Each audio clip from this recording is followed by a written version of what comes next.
जुमेरात 8 अप्रैल को भी सुबह 6 बजे से शाम 6 बजे तक ही कर्फ्यू में नरमी दी जाएगी। सिटी पुलिस ने चारशंबे के दिन भी 12 घंटे की कर्फ्यू में नरमी दी थी। हालात पूरी तरह मामूल पर आने के बावजूद कर्फ्यू में नरमी के औकात में कोई इजाफा नहीं किया गया है।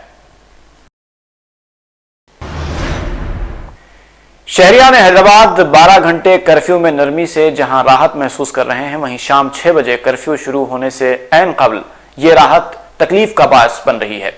कर्फ्यू के निफाज का खौफ, पुलिस की लाठियां और पुलिस के नाशाइस्ता अल्फाज अवाम के जहनों में खौफ बनकर रह गए हैं।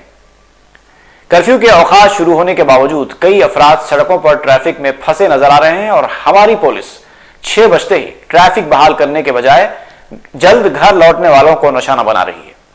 लोग ट्रैफिक से बचते बचाते अगर अपने इलाके में पहुंच भी जाते हैं तो खारदार रुकावटें उनका रास्ता रोक देती हैं और पुलिस के जवान खारदार रुकावटों को हटाने से इनकार करते हैं, जिसकी वजह से कई अफराद घर जाने के लिए रास्ता तलाश करते रह जाते हैं और इस दौरान उन्हें कई मकामात पर पुलिस की झिड़कियां भी सुननी पड़ती हैं।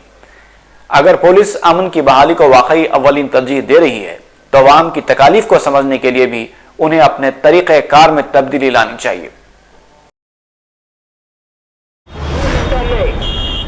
कर्फ्यू अमल में आएगा, लिहाजा आप अपनी दुकानें, शॉपें, होटल